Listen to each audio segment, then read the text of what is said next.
Welcome to the Bayesian Conspiracy. I'm Eneasz Brodsky. I'm Steven Zuber.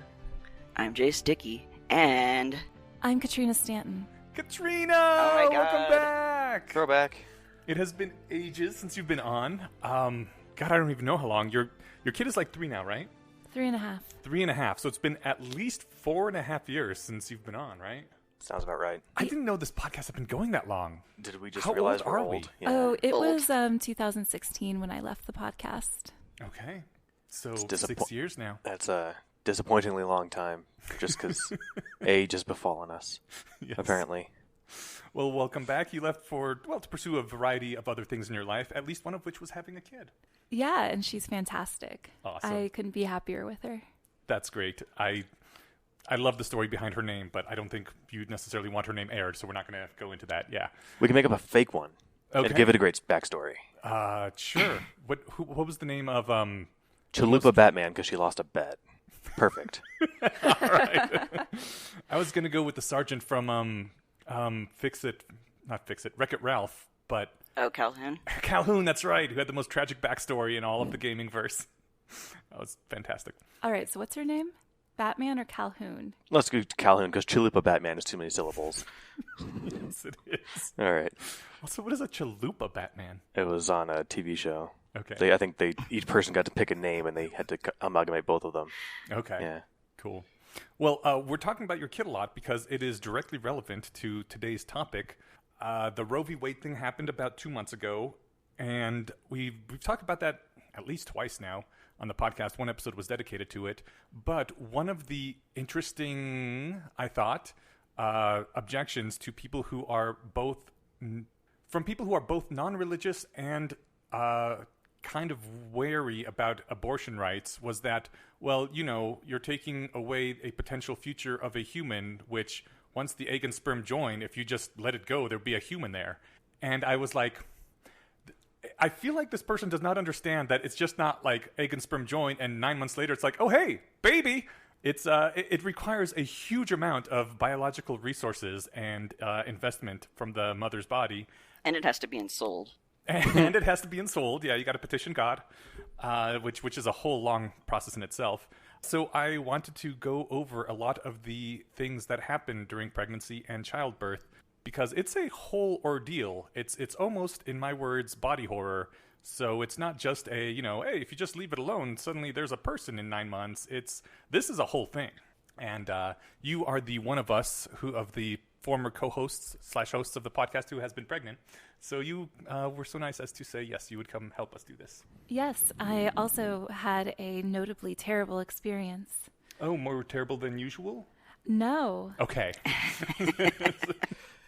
I perhaps more terrible than usual, but it was a healthy pregnancy and healthy childbirth. The closest thing I have to experience of this is having 3 nieces, well, 2 nieces and one nephew as of 48 hours ago. Congratulations. Nice. So as far as I know, that went smoothly. My vague understanding is that the more you have, labor tends to be less intense, and less, and shorter. But if you're I feel it's so That's traumatic true. that you forget it.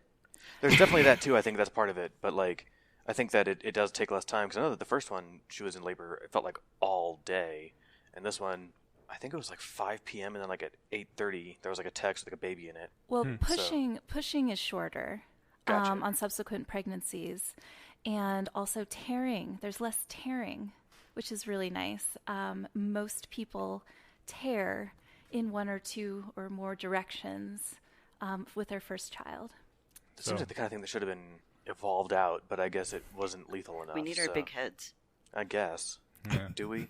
So for subsequent kids, the passageway is pre-torn, is what you're saying, making it easier. I guess it's a little bit bigger, yeah. Oh, man, that sounds terrible. We'll get into all the terribleness in a second. But first, I guess, actually, before we jump into that, how the heck have you been? None of our listeners know. We know because we keep in touch. But, yeah, how's life? It's pretty great. I went through a few difficult years, which had to do with pregnancy and childbirth and postpartum depression.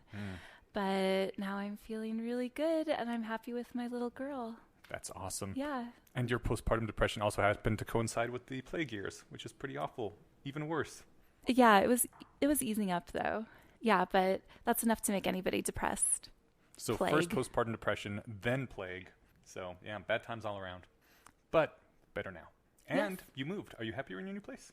Yeah, it's great. It's got a pool and a playground right within walking distance. Lots of kids in the neighborhood. Do you miss being on this podcast with us? Sometimes, yeah. And I am terribly out of practice, so I apologize. I was really expecting a no. You guys are fuckers. How did you manage to get me back here? Sometimes it could just mean once. But maybe it was genuine. I don't know. Maybe this was nerdy. I like talking with you guys. I love talking with you too. Yeah. Yeah. Okay, good. I was expecting a sarcastic response, and an earnest yes threw me off, so I don't know how to reply to that. We've kind of cultivated an air of being sarcastic at each other here, so. Yeah. I did have some problems with the podcast, but nothing that I think that a little talking things through wouldn't have fixed. Yeah. Well, we love having you back. We get emails once in a while from new listeners who are working through the backlog, and then I don't know. It was like a year where it was just you and me, which I feel like was probably the most boring year of the show. Right. And so people message me like, "Hey, why did Katrina leave? Is she coming back?" I'm like, "Well, life stuff, and no, but stick it through, or just jump to like a few episodes ahead. We actually get a third co-host and actually balance the show out again." But yeah, you're brought up a not insignificant number of emails from listeners. So. Yeah, a lot of people still ask about you. That's so sweet. Yeah. All right, well then let's go ahead and go into it.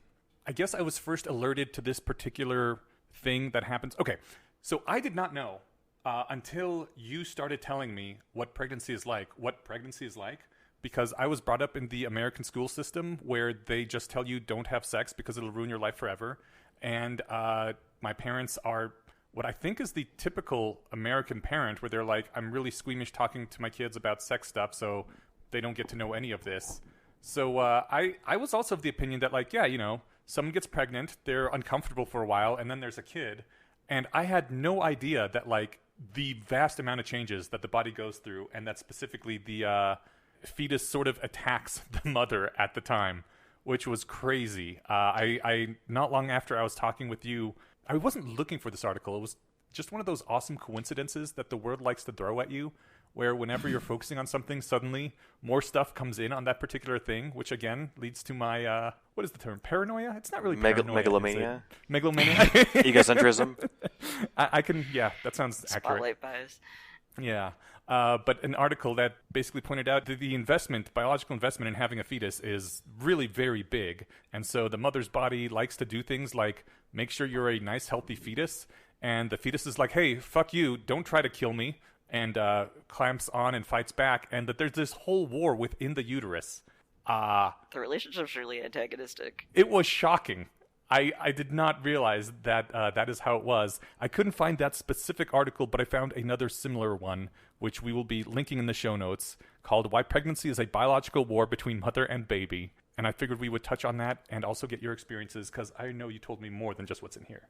Yeah, an interesting quote from another article was that the uterus is one of the worst places for the baby to grow, for the fetus to grow, and it grows better in almost any other part of the body. Extremely hostile. Yeah. That might need some expansion for me. I guess that's because the uterus is equipped to handle, let's say, like the parasitic invasion, and thus like contain it. So like the growth is unfettered elsewhere, right? Okay. Because when you said elsewhere when you said most hostile, it wasn't until you said elsewhere in the body that I'm like, now hold up a minute. It can't be the worst place for like just random places on Earth, but random places in the body. Okay, yeah. Still, of course, in an ectopic pregnancy, the baby will not survive. Yeah, because it kills the mother. Well, yes, that too. Among other reasons. Yeah. But yeah, I'll go ahead and just quote from a few things here. The uterus is designed to be challenging towards the fetus to make sure that it's healthy.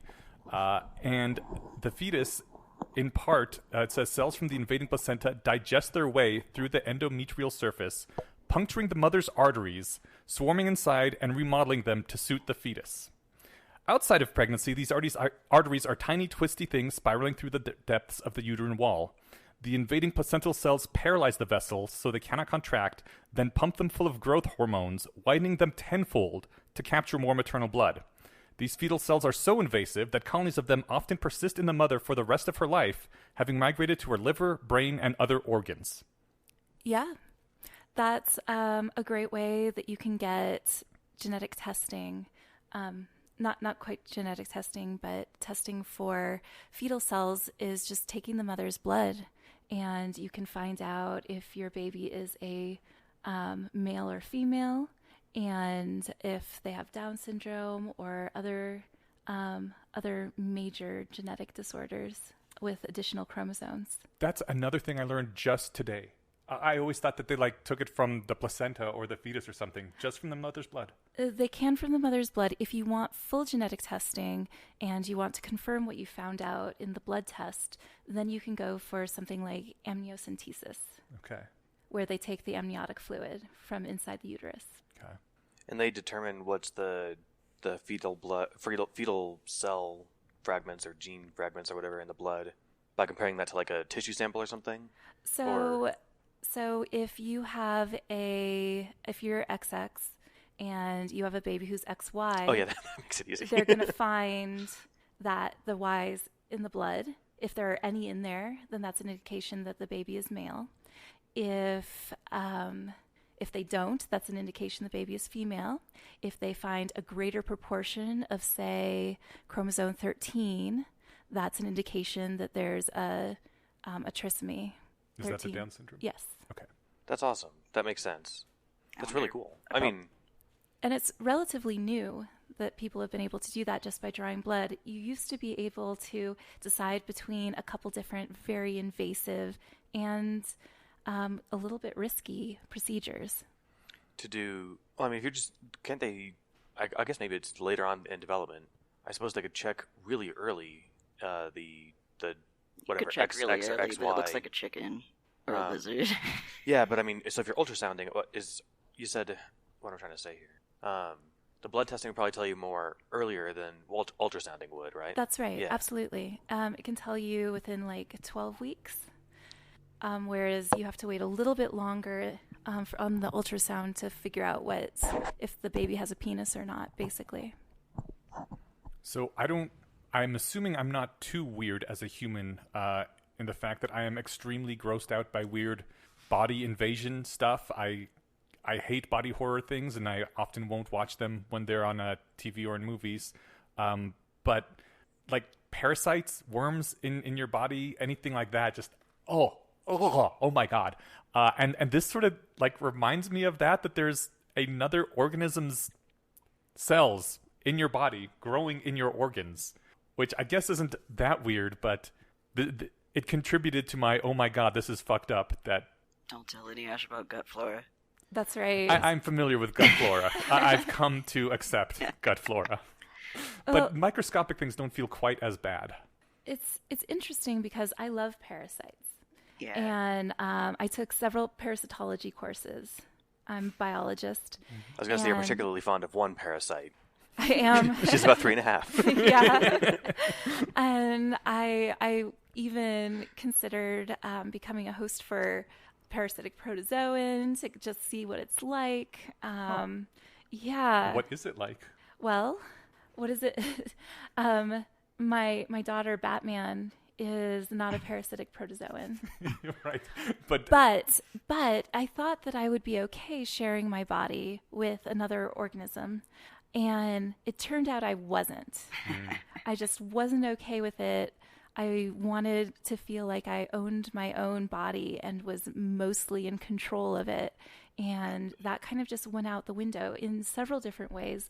One was biological, with my daughter, fighting with my body and taking it over and turning it to her will. And then the other was medically. It felt like I no longer had control over my body because suddenly there were these doctors telling me what to do, and I didn't have other options.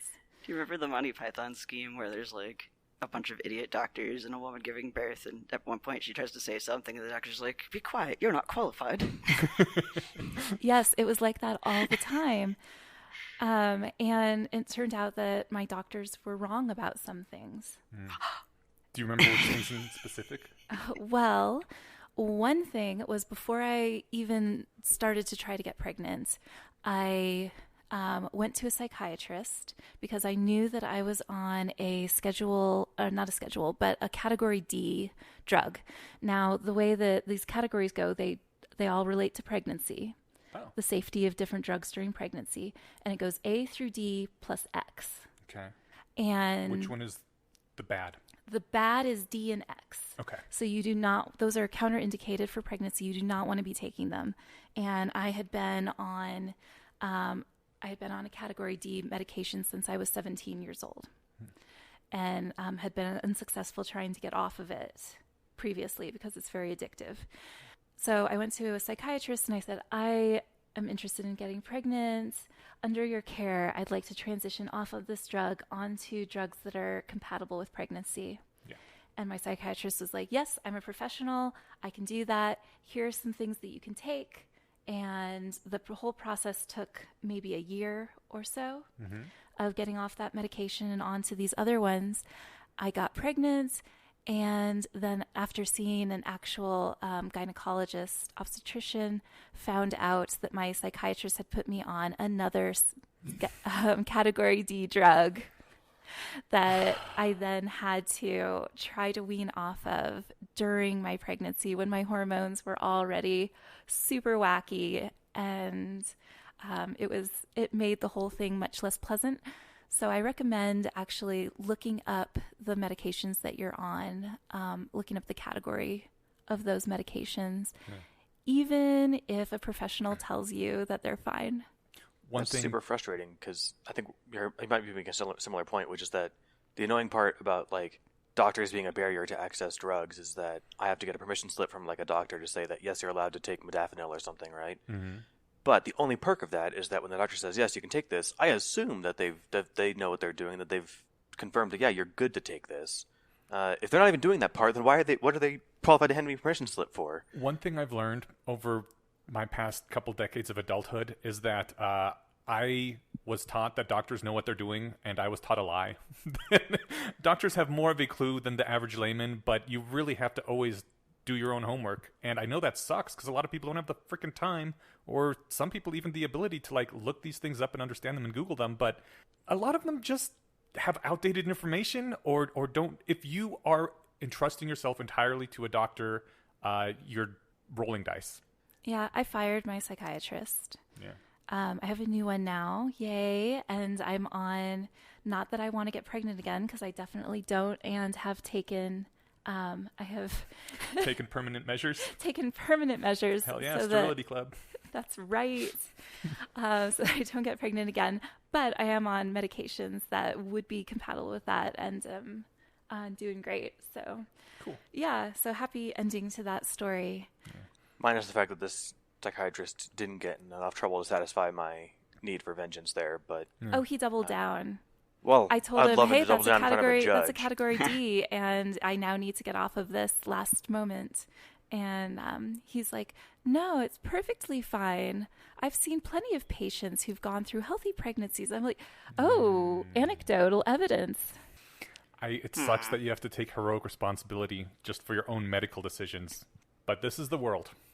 Well, the downside too is that there's so much nonsense information out there that you could have all the time and inclination that you want, but if you Google is the COVID vaccine safe, you're going to find a bunch of nonsense, right? So yeah, most medicine is not that political, but I know, but you're right. Yeah, it just you'll find something like you can't take anything on facebookgroup.com, right? So but so many studies are simply bad and poorly done, and there's the replication crisis. It turns out that a lot of the recommendations that gynecologists and even the CDC make are ill-founded. And what I recommend a book called Expecting Better by Emily Oster, who's a Brown economist. I can talk. And she's fantastic. She's updated this book for 2021 with new information. And there's a lot of analysis of different layperson accessible analysis of different studies for all sorts of different recommendations throughout pregnancy and childbirth. And for example, you can probably drink more coffee than your doctor says you can. And you can probably drink more alcohol than your doctor says you can. Yeah. Wasn't it something like a glass every day or two is okay? A glass of wine? In the second and third trimesters. In the first trimester, about 2 glasses a week is probably fine. Okay, cool. I haven't read the book myself, but I've also heard great things about it and about her follow-up. And apparently now there's a third one. That's right. It's called The Family Firm. Cool. I'm just disappointed that you can even be at the level where you're looking at scientific studies themselves, but you're not equipped to know, like, was this done well or what did this replicate? So, like, most people, if they're going to go research, they're never going to come across, like, an actual original study. But even if they do, they could find some nonsense. I was about to say, like, oh, you can look at the power, and I was like, but yeah, your layperson's not going to, look at the sample size and be like, that seems insufficient. Yeah, the normal person's not going to do the power calculation. Yeah. Oh, man. Steven mentioned modafinil, and I was just like, what? Does modafinil affect pregnancy? And I just Googled it, and the little snippet that Google gave me is baffling. Women who are pregnant or plan to become pregnant should not use modafinil, because hormonal birth control methods, such as birth control pills, may not work as well when used at the same time as modafinil. Women using these types of birth control may have a higher chance of getting pregnant while taking modafinil. So you want to take it, is that right? This is coming from an article called New, in parentheses, but still not enough, data on modafinil in pregnancy. I mean, you should first stop taking the birth control, but if you're not going to stop taking it, start modafinil. That might help. I guess, I don't know. I'm still kind of baffled that people use, like, the birth control pill when there's IUDs that you could just stick in there for 10 years. Those can be very painful to put in, from what I've heard. Yeah, I've bad. heard negative feedback from those. I have negative feedback. I went through just about every kind of birth control that you can have, and hated all of them, and ended up going with tubal ligation. Yeah. What Charlie about also has NuvaRing? Extremely negative feedback about IUD. Yeah. I have extremely positive feedback. Yay! That's good. I think most people do. Yeah. It stopped my period completely, and Oh. I had probably endometriosis. Like, apparently it's not supposed to, like, be like an 11 out of 10 pain scale, but that was just my experience my whole life. Mm. I actually, like, would pass out. Oh my God. And This stopped it? Yep, completely stopped. That's cool. wonderful. I had a period every day for months. Holy shit. On the IUD? On the IUD. Yeah. Oh, damn. Yeah. It can cause bleeding, too, which is... Yeah, it caused a great deal of bleeding and worse period pains for me. Yeah. So everyone's different, and Yeah. that's the thing about pregnancy, too, is that everyone experiences it differently, but there are ranges and rates for all of these different symptoms. Something that's extremely common, especially in the first trimester, is extreme nausea. Yes. Which is guessingly supposed to be a way to prevent women from accidentally poisoning the fetus? Is that I at don't- all? I think it's trust probably just the that. hormones. Okay. Yeah. You think it's just the hormone wash? My sister got incredibly bad morning sickness, so I probably have that to look forward to. I think my mom did too. I actually recommended on Dancitron, and her doctor was scared of it, and she had to get another doctor who said, no, please take this. Like, she was dehydrated, and Chase, it was do fine. you want to get pregnant? Yes, That's awesome. at some point. Talk to me about it. Yeah, I'd like to. Let's see if you still want to in an hour. No, I know how bad it is. I'm on board. Yeah. I don't think any of this should necessarily make people want to not have kids, because people just want kids anyway. But, I think for people who do not get pregnant, to help them understand what it's like. Because, again, I had no fucking clue. Yeah. Well, what I found out about nausea, and this is on average, this is actually quoting from Emily Oster's book, the average pregnant woman starts to feel bad at around 6 weeks, and they start to feel better at around 13 or 14 weeks, which is a couple weeks into the second trimester. During this time, they may or may not throw up at all. If they do, it'll typically be concentrated in just a few days, although those days might be quite bad. That was not my sister's experience. But if you're throwing up every day for a month, that's unusual, and that's getting into the territory of something called HG. And that is a serious medical condition that may involve hospitalization. It's just, I personally was very sick the first trimester. I still made it to work. I just was lying down, sadly, on my desk a lot of the time, looking very pitiful. And most of my explosive vomiting was in the third trimester, accompanied by explosive nosebleeds, which are very, very common in pregnancy. The nosebleeds? Yes. I'm sure it messes You with have your, an additional 50% blood. Yeah. And it's much thinner. Yeah. Your veins are much thinner. So, yeah. Actually, should we get back into that? veins. Yeah. Let's talk about veins. In general. Well, I'm just thinking extra 50% blood. That's like a lot. Yeah. Wow. I didn't know there's room for that much more blood. Well, I guess there's not, which is why it leaks out through your nose. And but... that's high blood pressure too. Yeah, that's why it's ready to spurt out like crazy. Yeah. Wow. Wonder how that works with hemophiliacs. Probably not well. No, Probably probably not. not. Well at all. No. Just imagining that you like prick your finger and you like blast blood across the room. Maybe that's where the anime trope came from, of like, you slice someone and their body explodes, like it's got 50 gallons of blood there under pressure. They were all pregnant. Yes, exactly. All demons are always pregnant. Hemophiliac. All right. Anyway. Anyways, yeah. So about? the speculation is that this happens in primates and even more so in humans. The whole great enlarging of the arteries and the blood flow, because brains are extremely expensive to build, and Particularly primates have our the larger giant brains. Yeah, and heads. humans have the largest of all. Yeah. It is noted that mammals whose placenta don't breach the walls of the womb can just abort or reabsorb any unwanted fetuses at any stage of the pregnancy. But primates have the risk of hemorrhaging as the placenta rips away from the enlarged and paralyzed arterial system, which is why miscarriages are so darn dangerous, and why primates make every effort to test the embryos before they allow them to implant. The embryo is walled out by the tight-packed cells of the endometrium, and then there's a big hormonal dialogue between the embryo and the uterus. The conversation is referred to as a job interview, and if the embryo fails to convince the mother that it's perfectly normal, it gets kicked right out of there. And the question is, how does the embryo convince the mother that it's healthy? By honestly displaying its vigor and lust for life, which is to say by striving with all its strength to implant. And how does the mother test the embryo? By making that job very difficult, and thus the war in the uterus phrasing metaphor. But yeah, the interesting thing here is that one of the interesting things, a lot of interesting things. The endometrium is partially insulated from the mother's bloodstream, which protects her circulatory system from invasion by the placenta. And this is, interestingly, I thought, the reason for the monthly period, because after each ovulation, she just slows off the whole endometrium. That way, even the most aggressive embryo has to have her agreement before it can get comfortable, because in the absence of continual active hormonal signaling from a healthy embryo, the entire system self-destructs. If only that was literal. Yeah. And you had to agree to Right. carry a fetus. Yeah. If it wasn't a hormonal embryo. conversation and more of a, like, the baby being like, hey, here's my genes. And you could check yes or no. There's Yeah. some politicians who think it's.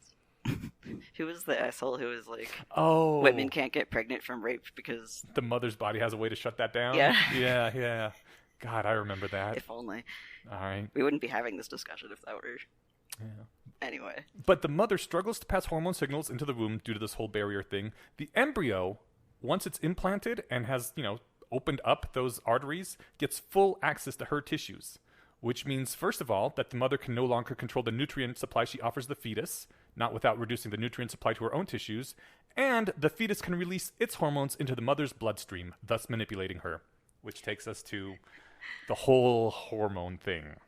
Yeah. I think that that I quit my job second trimester. Mm-hmm.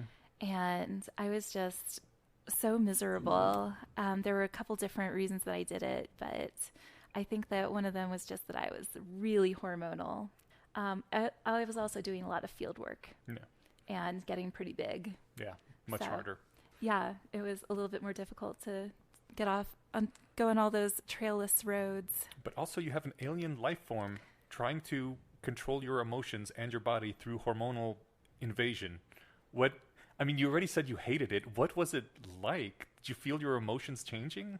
Yeah, absolutely. Okay. But to be fair, I don't know how much was the baby and how much was the fact that I had to get off of a needed psychiatric medicine medication, and was having to deal with that at the same time. Why not but both? Yeah, it was.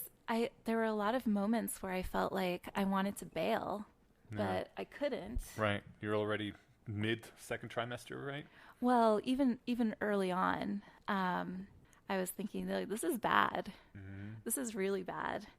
But yeah, I wasn't willing to bail anyway. Right. You were committed, which is I was pre-committed. Yeah, Yeah. Absolutely. I was also very privileged. I had plenty of money and support. I happened to be white, and so that was all very nice for me.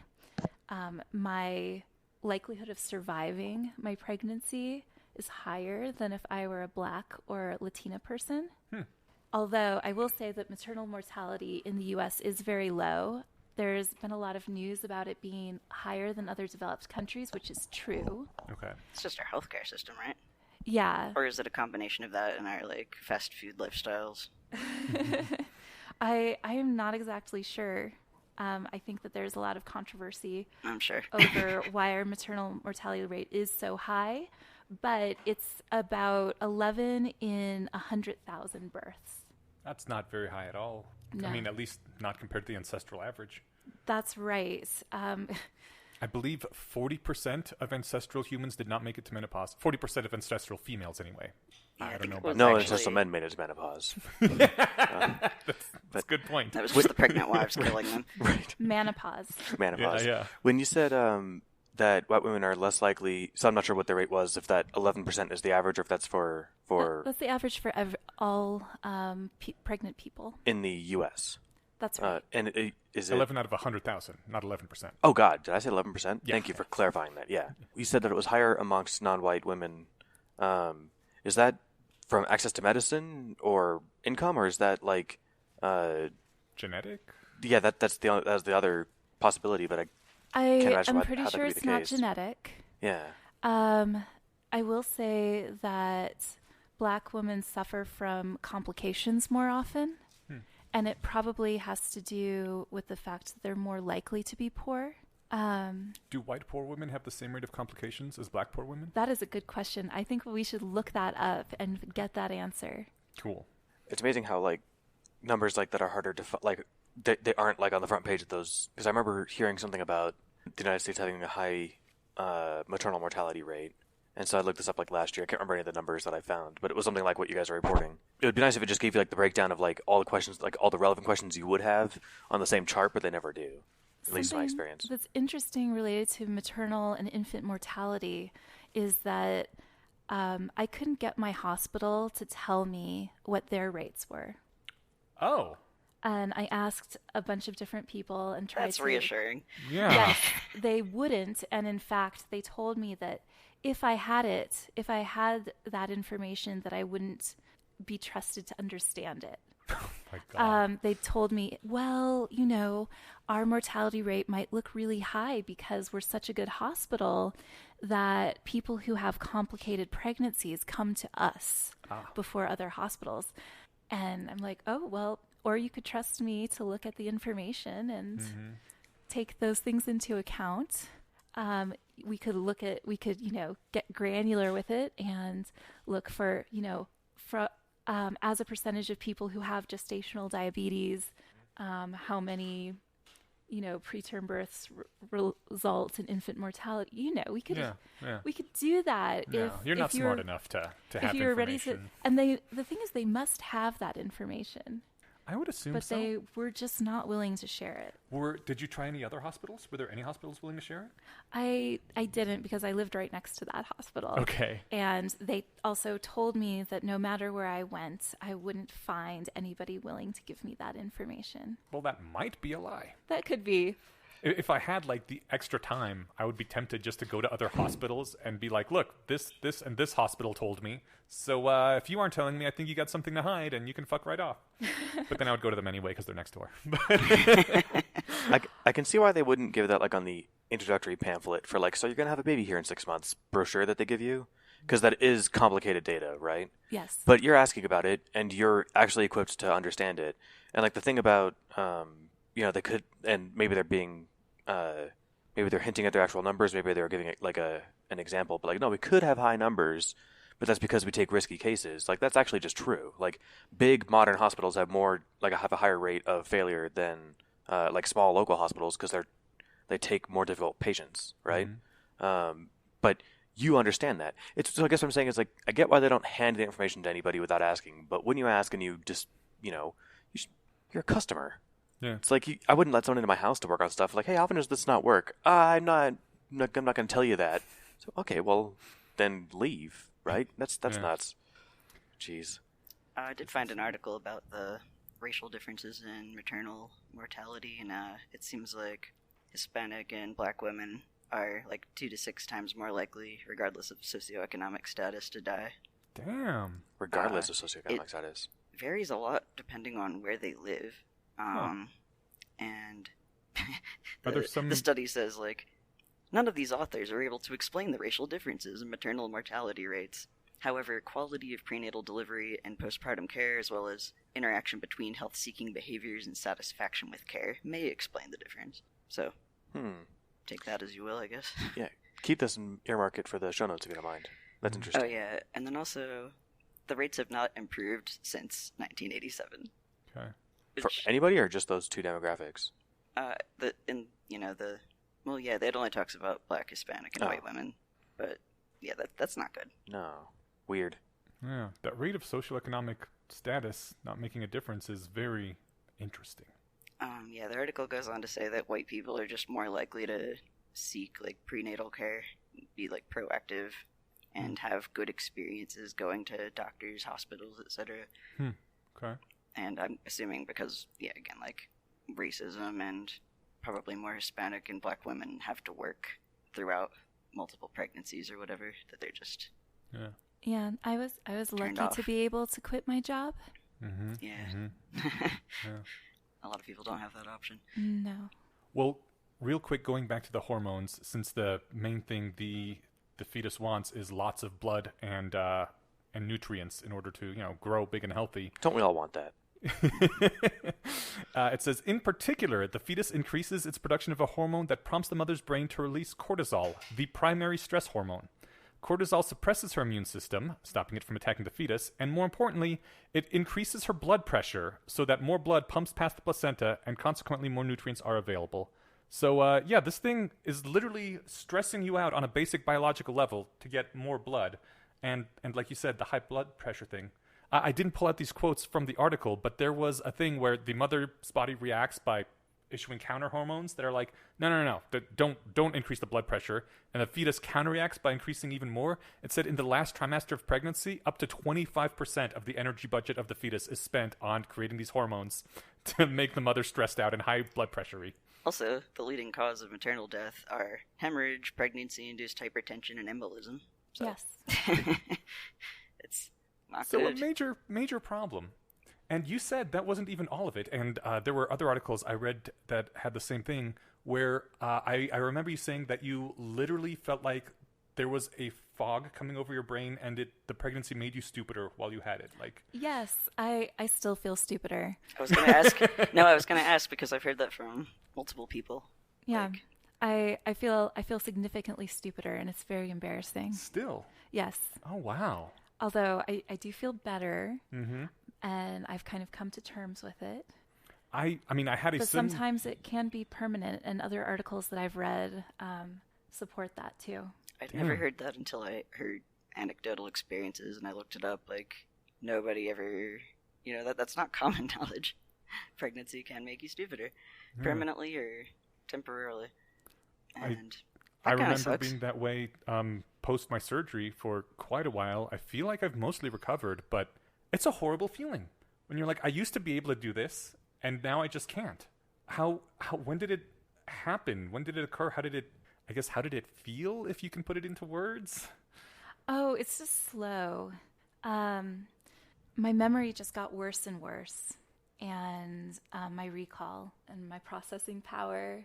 Like I didn't seem to be able to pick things up just as fast as I used to, or grab information out of the ether as fast as I used to. Yeah. And this is common. Okay. Yes. Pregnancy shrinks the brain's gray matter. Link to that too. It's got a cool little diagram where it shows the parts that shrink. Oh my God. Yeah, no, it's a natural thing. Just 9 months later, a baby pops out if you don't do anything. Jesus Christ. Yeah, and it's literally destroys the brain. Very uncomfortable. Yeah. So aside from the nausea, I also had a lot of problems walking starting in the second trimester. I had something called symphysis pubis dysfunction. Okay. There's a joint. Symphysis pubis dysfunction. Okay. The symphysis pubis joint is in the front of your pelvis. It's an immobile joint that becomes mobile in the late stages of pregnancy and expands during childbirth. So you gotta get that big head through there. So the dysfunction is caused when it becomes a little more mobile a little earlier, and that joint starts rubbing. And nice. actually, interestingly, archaeologists can estimate how many children a skeleton had by looking at the wear on the symphysis pubis. Oh. So somebody with symphysis pubis dysfunction might appear like they've had more children than they have. Mm-hmm. But it's very painful. About, I think, 1 in 5 people have it. Yes.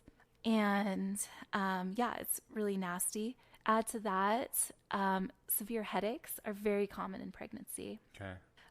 So is a lot of back pain, significant back pain. That's fine. I already have that. Aren't a lot of your organs just pushed out of the way and compressed? Organs are Yeah, squishy. it's just generally uncomfortable. It's generally uncomfortable. Then you also can't sleep for multiple reasons, but one of them is because the fetus is more active at night. So They're little vampires in more than one sense. Yeah, so they're having parties in there and doing flips, and you're Bringing trying their to fetus sleep. friends over. Also, the good news is that this is not true, but the medical advice is that you lay on your left side only and sleep on your left side only during your 3rd trimester, because that doesn't cut off any blood or compress any nerves. Okay. But it turns out it's actually fine to sleep on your back or sleep on your other side. Okay. And I would imagine so. I think humans have been doing this for a while, and they probably survived. I mean, we're here. And if it's not fine to sleep on your back, you will find out that you're one of those people pretty soon after lying on your back. I'm Wait, assuming go ahead. stomach sleepers are just completely fucked. Yes. Ah, okay. You apparently shouldn't sleep on your stomach anyway, but I've heard that. scare quotes. I basically sleep only on my left side anyway, but this doesn't really apply to me, so I'm just be a learning. perfect pregnant woman. Yeah. Another article I found about how pregnancy affects the brain says, researchers say women lose some gray matter while they're pregnant, but their brains also become more efficient and strengthen women's feelings of attachment. That Is that a good trade-off? I'm like... that also feels like something that took over your brain. To be like, hey, be very attached to me. Love me. This is something Give me you want, blood. right? I remember also you were saying something about like your ligaments loosened and your joints got wobbly. Yes, absolutely. What is that? Because there was a certain specific hormone I think you mentioned. I don't remember I it now. probably did mention a hormone. Can I remember it anymore? No. Okay. But that's absolutely true. Your ligaments get loose. People are more prone for injury. Anecdotally, my mother broke her arm during her pregnancy with my little brother. And those kinds of things, slips with more severe injuries are more common because of the ligaments, and also because your center of balance is way off. Your body has been reorganized.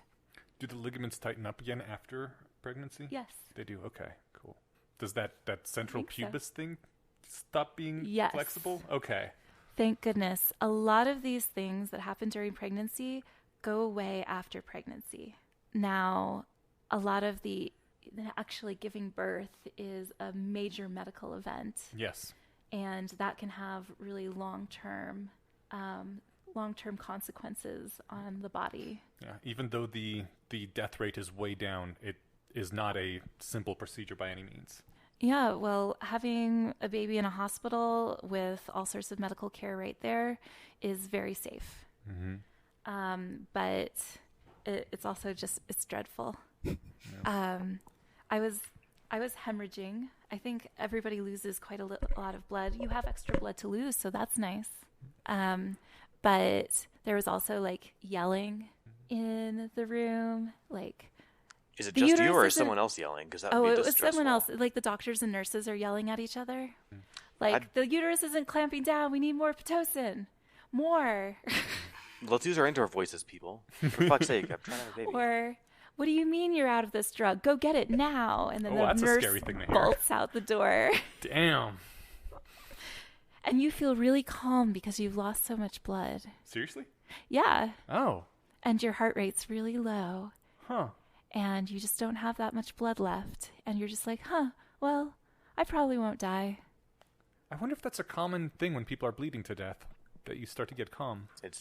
I think it's hard to stay hypertensive and like have a rushing heart rate when there's not a lot of blood moving through it. Yeah. I'm told, like, not that I know anyone who's died this way, but that being down a lot of blood is, I wouldn't use the word relaxing, but it's like physiologically relaxing. I just always assumed if I were to die from a stab wound, I would die very angry.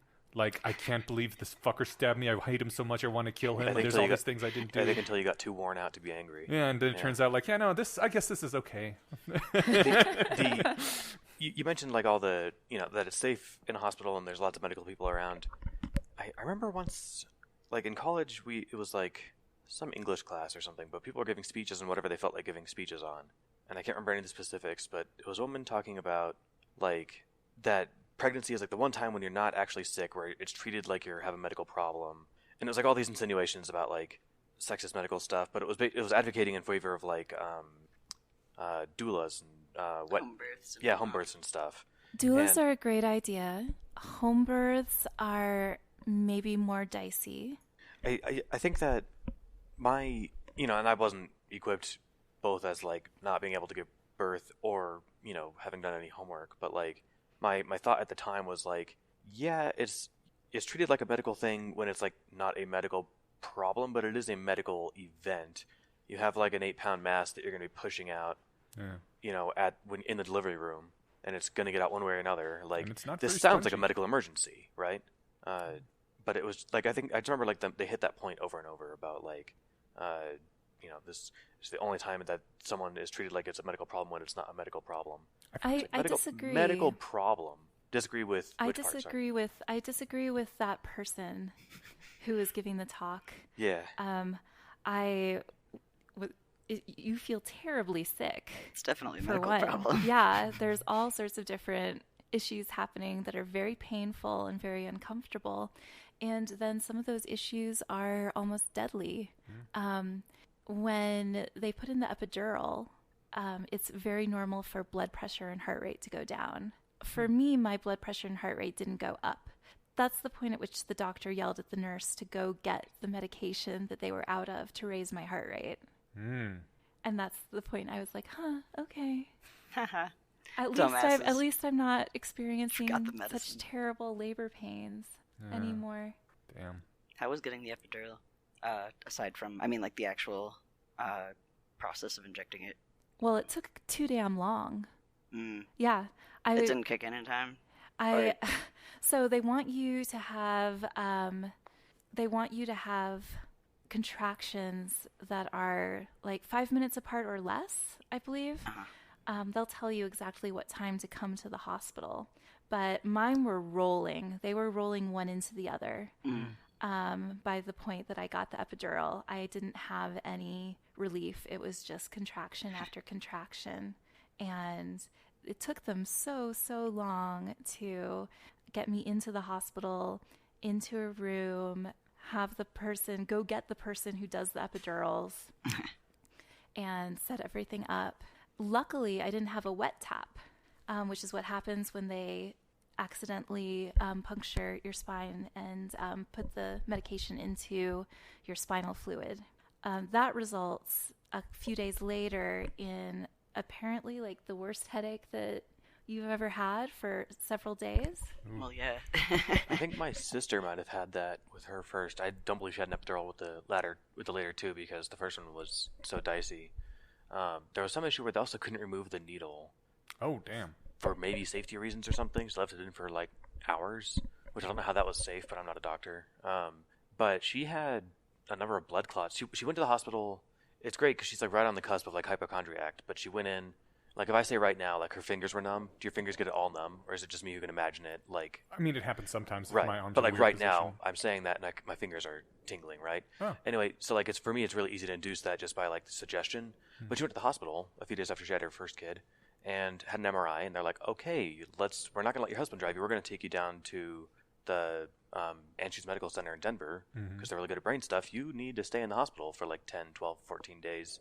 Well, because she had a bunch of blood clots in her brain.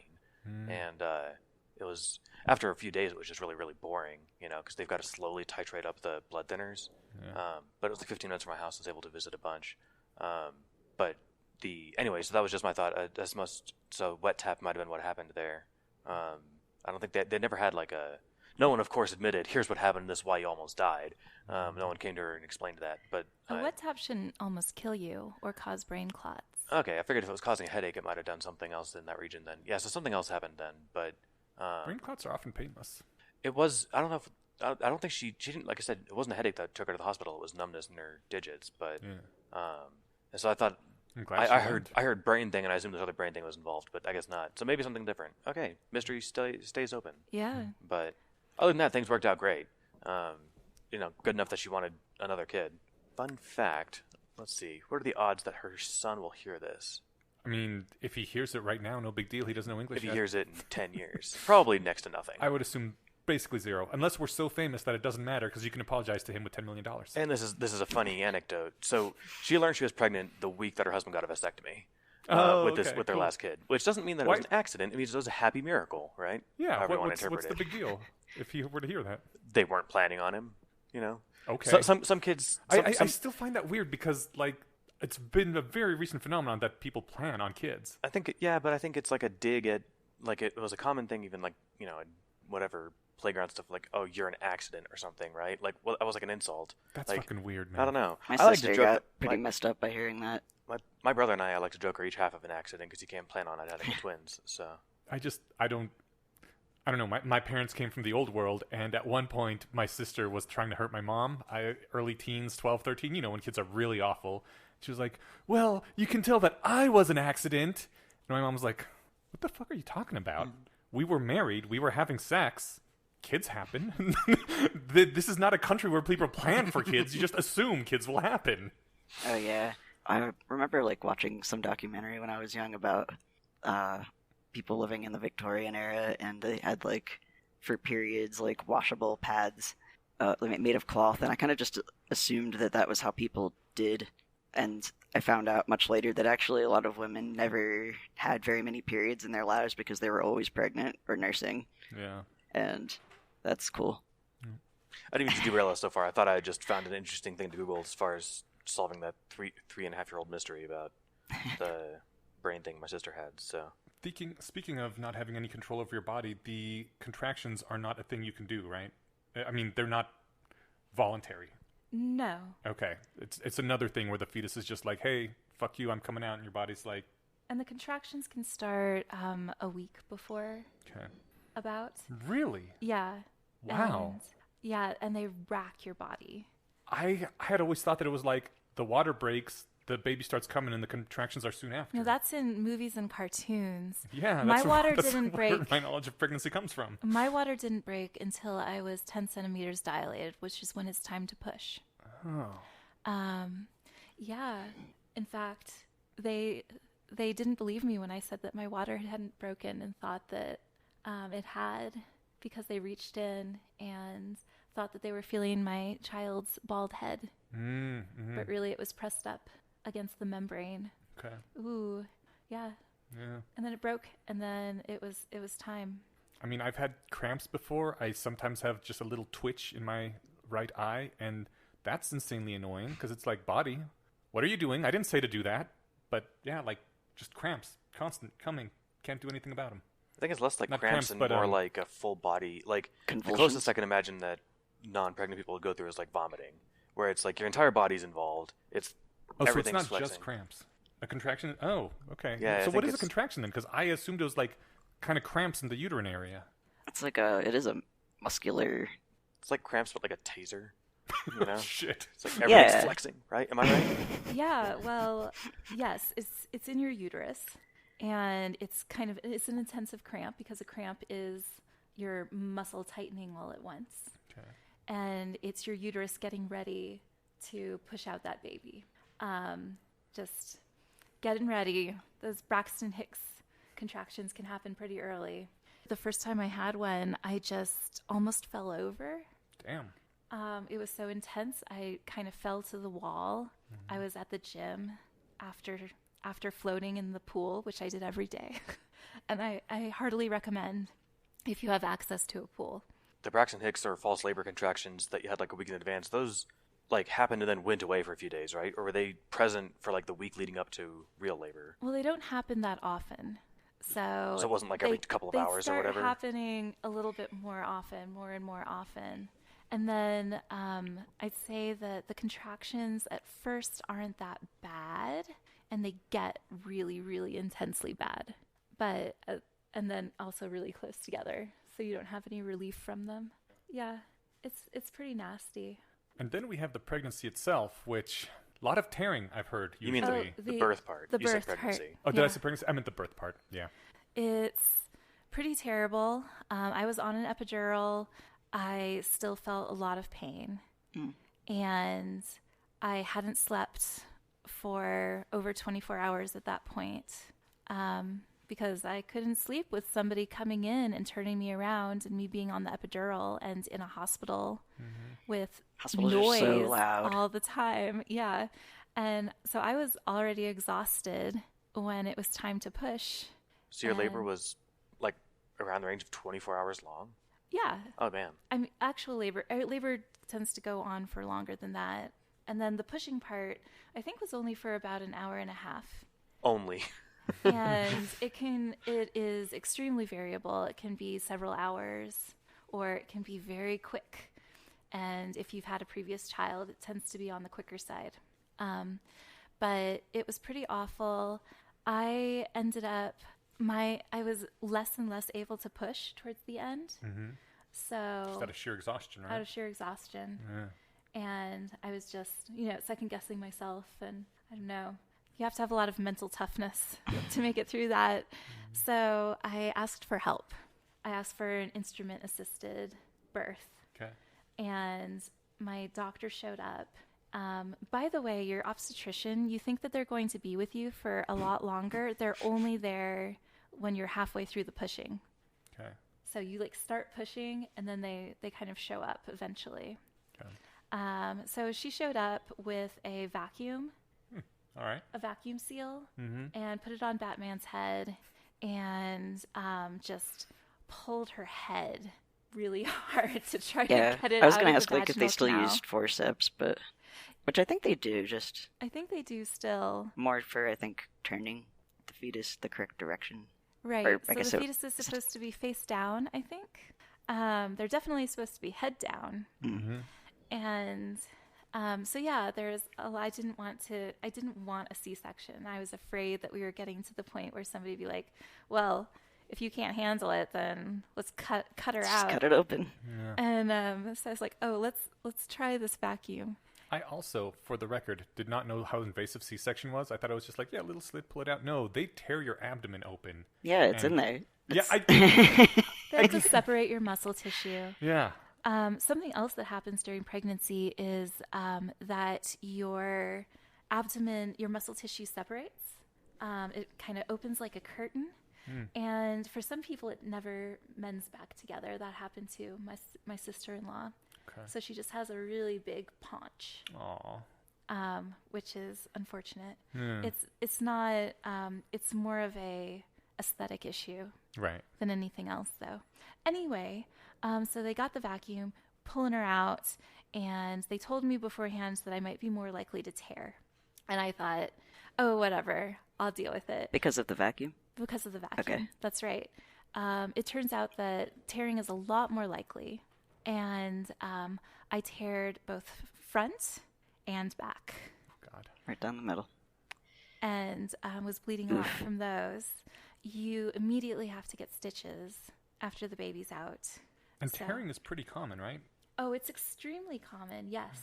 Yeah, as a kid, my understanding, because I remember my youngest sister being born, and the hospital kept making my mom watch these instructional videos, even though she already had 2 kids that were, even as a 5-year-old, I was like, these seem like kind of demeaning. I feel like they're really insulting your intelligence here. But, You're like, basically, I understand these videos. I shouldn't understand these videos. I'm 5. the understanding that I got from those videos, and then, like, my mom also confirmed is you always tear. And you, like, in the, right, you know, in the back, and you always have to get stitches there. And I was like, a while later, until I learned that, like, actually, no. Sometimes it doesn't happen. But would you say it's more likely than not? It's really yes. common. Yeah. Well, very common. I mean, I guess I don't know if that means like 1 in 10 or I don't 9 have in the 10. stats. Yeah, no, I don't. I guess I was wondering if it was like on a coin toss more often than not, though. So Still not a basically, coin toss. you can count on it happening. Is what I was going for. Everybody who I've known to have a baby has had some sort of tear. There are, of course, different degrees of tear. 75% chance, basically. It says around 27% of women experience no tearing. Oh, that's nice. Yeah, I'm seeing up to 9 in every 10 first-time mothers. Okay. Yeah, it's very different first time versus subsequent births. Yeah, so I had tearing, I had hemorrhaging, I didn't need a blood transfusion level of hemorrhaging, just it was a little tense in the room hemorrhaging. And then you also have to deliver the placenta. Is that And eat it. you do not have to eat it? I don't know why that shit took off, but I hear about that on TV. And Animals do it. I mean, like, it gives you back a bunch of the nutrients that you lost, so Sure. it kind The of makes sense placenta is if you live in the huge. wild. sure, if you're an animal and you're mysticism. calorie starved, sure. But if you can have somebody deliver to you a burger or a nice snack, Nice juicy placenta. it saves you the hassle of having to eat your own. This is where the biological matter. magic of the reproduction happens, Stephen. You have to reabsorb that in order to... Yeah, absorb the apparently there's motherness. like mommy blogs and woo-woo people that think that there's some kind of benefit Isn't to it actually a eating lot it. better to keep the placenta frozen because it has stem cells That's in it? what I was about to that say, maybe but like the no, child can use in the yeah. future? No, the child that's usually the- cannot use the stem cells in the future. If you The- want to the talk about cord. cord blood banking, I know a little bit about that too. Oh, that's different from placental? Yes. What? Oh, okay. So, But delivering the placenta. yeah, before we get off. you deliver the placenta. I had difficulty delivering the placenta. Huh. Yeah. Just because you were so tired at that point? Well, Lots of reasons. Well, and probably. everything was Well, everything and was everything was everything torn had and been through bleeding. been through everything the was ringer. a disaster down there. And, you know, the doctor had her hand up, you know, grabbing the placenta and trying to pull it out. And Oh. she was saying, your cervix just doesn't like to get rid of anything. It just wants to hold on to stuff today. Oh, my God. You weren't in the mood to receive a joke, I'm guessing. Maybe you were. I don't know. I was like, I'm glad that she's having fun. And then they took it out, and she started showing everybody how long the umbilical cord was. Hey, Steve, get in here. Yeah, they were Check like, out this "Hey." umbilical cord. Yes, that is exactly what happened. And then she's like, I can jump rope with this thing. Have you ever seen an umbilical cord so long? Wow. Yeah. Doctors so are great. I feel special now. A lot of stem cells for Batman. That's right. Well, again, not for her. Okay. The stem cells that come from the cord blood that you bank. So basically, they drain the blood out of the cord, Okay. and you can bank those stem cells for siblings. Usually, they're not usable by the person themselves. Weird. Why not? I'm not sure, but they're not. Okay. And you can also donate them to for free. Oh, so it costs thousands of dollars to privately bank those stem cells. Okay. You can also donate it for free to a bank, Okay. and then it has a higher chance of being used by anyone. Wait, so just anyone can use these except for the person that was born? Yeah, Probably with like Could the same. you use them? with the same. Yes, so it might be Oh, for dude. another family member. That's actually one decent reason to maybe have a kid. Like, Oh my goodness. get the stem cells and, 20 years from now, be like, hey, I gave birth to you. Now I'm going to use these stem cells to rejuvenate myself a bit. Thanks. They can make pluripotent stem cells out of like your regular cells now. Right, exactly. Aw, we're getting better okay. at making stem cells out of normal somatic cells. So there's again no reason to get pregnant. It's among the easier ways to have your own child, I suppose. But or just Yeah, yeah. but It's the Yeah. primary reason most people go for it. I have to guess, yeah. Something that happened during pregnancy also that I kind of knew about, but not quite, is that hemorrhoids and anal fissures are very, very common. So, by the way, you poop a lot. Okay. Is that Well- because there's less room for poop, or? Well, because you're pushing as hard as you can Oh, during the birth. during the birth. Oh, You poop okay. a Okay. great deal, and you're straining, and this causes hemorrhoids and anal fissures. Oh, damn. See, they didn't tell us that in like grade school health classes, but I did learn that watching Scrubs. That is pooping how I happens. learned it too. It shouldn't be how we both learned it. Yeah. So I was like, oh, people poop. You're gonna poo in front of people. Wait, what? Yeah, there was a lot of pooping. There's going to be The a lot nurse of body said, fluids. we're all done with pooping. That's enough pooping. And I was like, no, you'd be amazed at how much I can poop. And she was. And then We're done when I say we're and done. then and then finally she's like, oh, more poop. And I was like, are you serious? And she said, it's not yours. It was Whose was it? it was Batman's Oh, this was after the birth. during. During the birth. Yeah, she pooped while all of this traumatic stuff was happening to both of us. I didn't know that the fetus had poop in it. Oh yeah. Huh. Does it It's called Poop? meconium, does I it believe. poop while it's being gestating? Or is it only during birth? So it's usually right after birth. Okay, okay. There's usually the first poop, but it can happen during birth. Okay. And at that point, there's a danger of it getting into the baby's airways and causing infection and stuff. And all the nice new open wounds that you have. Yeah, yeah. Jesus. Yeah. Yeah. So It's a I mean, fucking but horror you show. know, it's very clean. That first poop is very clean because it's just the baby doesn't have any bacteria introduced to its digestive system yet. Huh. At least there's that. And that they get that from the vaginal canal, right? That's right. That's one of the reasons, that I don't want to get a C-section if possible. People, I think, with C-sections are a lot more likely to have like GI issues, allergies, etc., because they don't get the introduction of the causal parents. link there is not very clear, Jace. Yeah, But it is true that I guess people with C-section who are born of C-sections have more allergies and such. the benefit to C-sections is that you can have a baby with a much bigger head, and I forget where I read this, but somebody was talking about this is like C-sections are the future of human evolution because now we can have even bigger brains. You don't have to push them out there. Or you can have a twofer like me and my brother. And also, you can gain a lot more weight during pregnancy or be obese and have a really big baby, get it out by C-section. What I'm hearing is we all need to date the 9-foot women from the Snoo Snoo planet. Maximum brain size. It's not clear where they were coming from, is it? It was all women on that planet. Yeah. Yeah. Huh. Probably did a pseudo-copulation like lizards. Or like Zeus, like Amazonia. We're getting too far afield. Well, in the Amazonia, didn't they just, kick all the male infants off a cliff? I don't actually... That wasn't in the Wonder Woman movie, so... Okay. Yeah. Well, that's not very heroic, I guess. Yeah, they didn't do a 300 version of Wonder Woman's backstory. They should, though. Sorry. So, on a scale of like... well, that's not the way to put it. How typical was your birth, or your pregnancy and birthing compared to, like, the average? Would you say, very typical? Yes. It was very typical. It was very healthy. It sounds so much worse than I would have guessed the average one. There were no butters. complications. But I was miserable. The additional tearing doesn't count as a Mm. complication? No, it doesn't. Nice. It's I just don't like their normal. metrics, but if you're okay with the metrics, I'll take your okayness on it. I mean, well over half, so that's probably normal. If your definition of normal is well over half. But you said you got 2, so I feel like that's... I don't know. I may have gotten some extra tearing from the instrument-assisted birth. Still. It's possible. The fun part about the tearing was that it didn't heal correctly the first time. So a month and a half or so after giving birth, I went into the doctor and I was like, it still hurts every time I pee. And she said, that scar is really messed up. We're going to have to burn it off and have it reheal. Oh, So they burned it off with silver nitrate. Oh. That's the freezing stuff they use to like burn off warts, right? Yeah, that's right. So they just burned off my scar.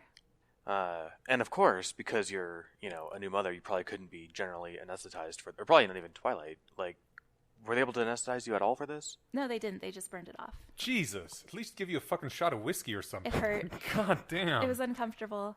But also I had the anal fissure, which turned out to be chronic anal fissure. And I'm going to be getting a surgery for that. And it's been 3.5 years of just dealing with a lot of pain there. Yeah.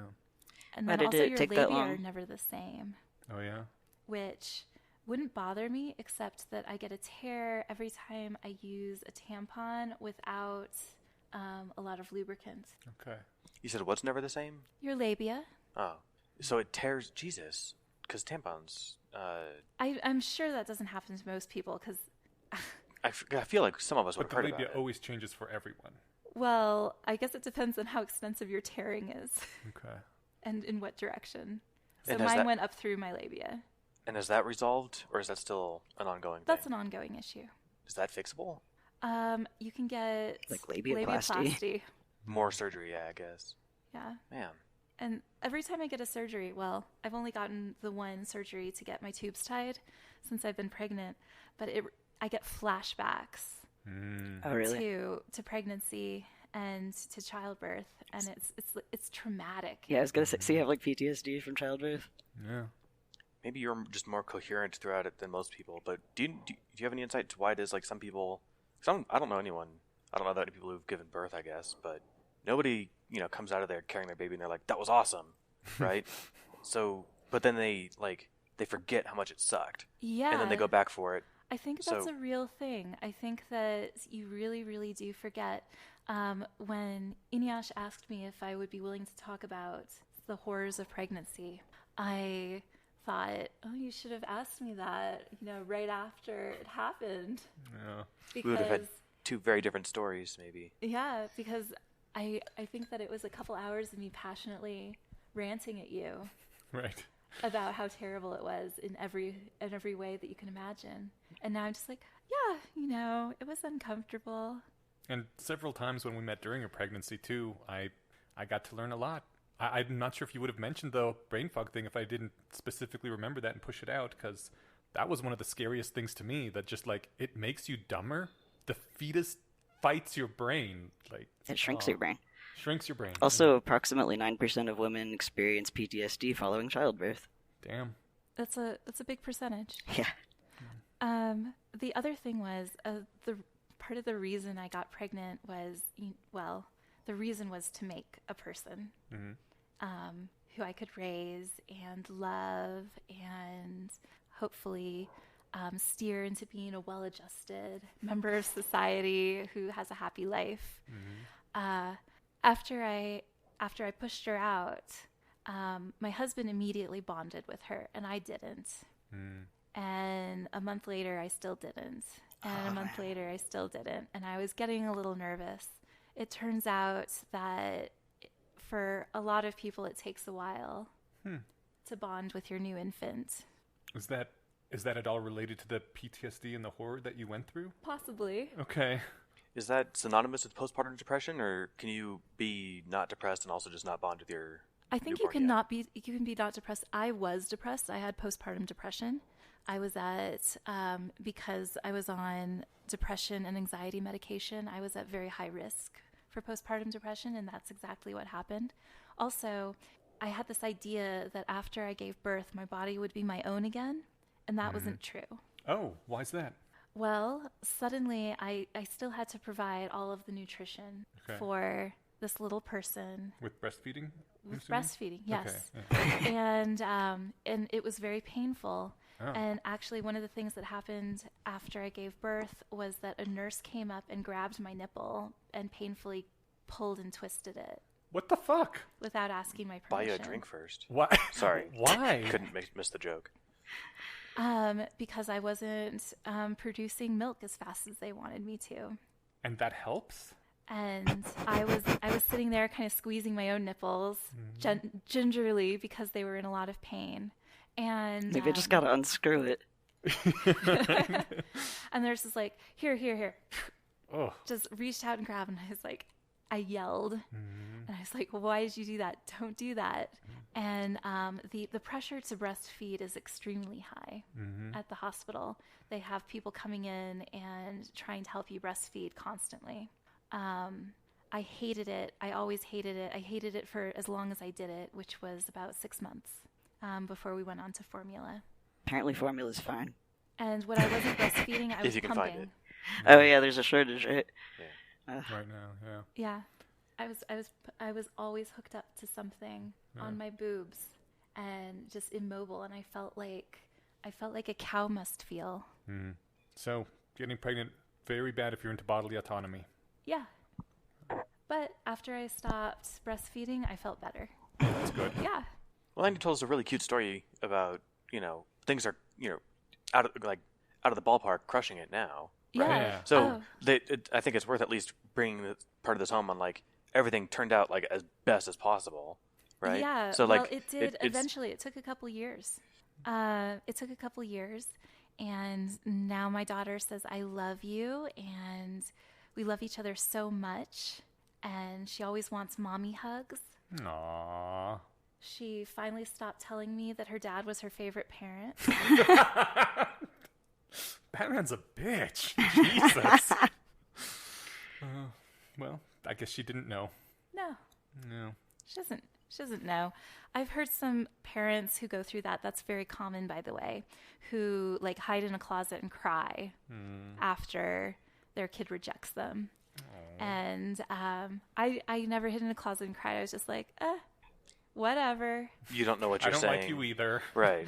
Well, yeah, guess what? That's probably part of it. But I wonder, too, it's like, you don't know what you're saying. You're just making mouth noises because you're a baby. But I can sort of see how it would feel like a kick in the stomach of, like, I went through all this hell for you, and you're going to say you like it. All right, well, fine. Fuck you, too. Yeah. Jeez. Wow. So I guess we should probably touch on the postpartum depression, too, before we finish wrapping up, because it says here 10 to 20% of moms get some severe postpartum depression. I mean, I guess we kind of know what depression is anyway, but how did that affect your life, and what do you do about it? Well, I was doing things like trying to get back into working again, and postpartum depression made that very difficult. That, and plus I was hooked up. I had to bring a breast pump with me everywhere. And, also, lots of breast pain happens. Plugged glands are very common, and the treatment for that is to take painkillers, go into the shower, turn it on as hot as you can, and just grind into the spot where there's the plug. So anyway, it's lovely. Postpartum depression is really bad. Every day I thought it's not forever, that I'm going to feel miserable at all times. And I was just waiting for a day when I felt some happiness. And it came. Cool. And then I felt happier more of a day. And then there came days when I wasn't even miserable at all. Aww. And now I'm not depressed at all. Cool. Yeah. It's a long road out of hell. Are you back on the medications that you had to taper off? No, I'm not back on those medications. I'm back on Different ones? better medications. Good. That I'm very happy with, that actually treat my depression. So well, first off, on the postpartum depression, I loved your described attitude towards it, because I think maybe it's not even the same thing as having like an identifiable cause, but just knowing that, like, okay, yeah, this is because of this in some direction. Like, you can point at the thing that's causing it, like, okay, yeah, and it'll get better. I think that's got to be immensely helpful. It does get better. You probably will love your child at some point. Most people do. There was somebody at the gym who saw me being pregnant and felt like she needed to tell me that she never loved her child. Shit. And that might happen to me. But I still thought, someday we were going to get there. Good. And I was right. I'm glad that stranger felt the compulsion to dump her garbage on you. I can kind of, I don't know, like, see where they're coming from. If you had asked, if you go through all that shit and then you never love your kid, that's pretty terrible. Yeah, but I guess you tell that to your friends who are talking about getting pregnant, not some stranger at the gym who's already pregnant. But anyway, I guess the other thing I was going to say is postpartum depression, do you have any idea if it's like, because if it's 10 to 20%, it like, is it partly due to that whiplash of like the ceasefire on the part of the fetus assaulting your brain and your brain still compensating for that, or is it? Yeah, it's hormone imbalance. It's also lack of sleep. You do not sleep much with a newborn at all, or with a small child. Oof. And your life has been completely rearranged. Jace, I did want to mention, I've talked to trans men who went through pregnancy, and I experienced it a little bit myself, but there's a lot of gender dysphoria that happens, especially around how you're treated. Yeah, that's actually, it's weird. Before I transitioned, I kept thinking I never wanted a kid because I was anticipating the gender dysphoria even before I knew I was trans, I guess. I was like, I don't want to be a pregnant woman and have to be treated like a pregnant woman. And it's like, oh, now that I'm a man, I feel like... Yeah, it's fine. How were you treated differently? Do you remember? Well, I was treated like I didn't have a brain. Oh. Yeah, infirm and was helpless. Irresponsible. Huh. You know, and needed to be, follow specific rules, and I didn't get weird. a choice in a lot of matters, and yeah, it's Why would you be treated like you don't have a brain? well, because a lot of people don't, I suppose. Okay. Well, I think there's probably like some measure of like, you know that you shouldn't drink when you're pregnant because it's not, or whatever, get drunk when you're pregnant, right? But there's something about like you knowing that and you deciding to do that yourself, and then someone else saying don't do that. It's like, I wasn't going to, but you telling me not to Now is I'm great. gonna. No, it's not even like I'm going to rebelliousness. It's just like I think there might be an impulse of like, you think I'm too dumb to not know that? Yeah, Like, it's very patronizing. yeah. I'm trying to think of some way to steer this back towards the happy outcome because things sounds like awesome now, but Yes, it was a long trek of shit. That's a wanted pregnancy, and it had a happy outcome because I believe it was planned, because I was privileged, and because we got lucky. Yeah. But so it was a really happy outcome. This all has made me more pro-abortion rights than I was before, and I was definitely before. But now I'm just like donating to pro-abortion causes, abortion funds to help people get abortions if they need it. I've helped a friend get an abortion out of state. Okay. So. Hero. Yeah. So, yeah, and I mean, so to anybody who's just like, well, you just, if you don't want to be a parent, you just have it, carry it to term, deliver it, and hand it off. Like, but that is a thing said That by is what people. some people say. Yeah. So they clearly just have never spoken to somebody who's gone through pregnancy, or listened rather to somebody who's gone through pregnancy. It sounds like. Some people have easy pregnancies. The friend who I helped had 3 previous pregnancies and 3 children, and was pregnant a 4th time on birth control. Super fertile. And yes, very fertile, and she was the sickest she had ever been in her life, with just severe nausea and vomiting, and was taking care of a special needs child, and just was not in a place to be pregnant again, going through a divorce. It was just awful for her, and so I definitely did all I could. For what it's worth, I don't want to blame people for not knowing this because, again, I mean, I was a kid, 7 when my mom was pregnant, and then again 9. So I was like there for her pregnancy, and I still speak with my mom. We have a great relationship, but I never knew any of this. She never told me any of this. It wasn't taught in school. I didn't know it until Katrina got pregnant, and we were hanging out and talking about it. Like, I don't blame people for not knowing this particularly, which is one of the reasons I wanted to produce this episode. So hopefully more people who didn't know this will know it now.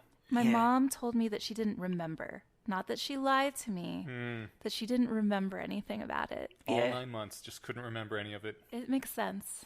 No, it's like after the pregnancy. I mean, like, I don't know if this was a joke, but somebody said nobody would ever have a second kid if they remembered. And that forgetting is actually adaptive. Yeah. So you don't get that PTSD. Or not as badly. I don't blame people for not knowing stuff. I blame people for having strong opinions without trying knowing, to learn stuff. You know, certainly someone trying to legislate an opinion without trying to learn stuff. Yeah.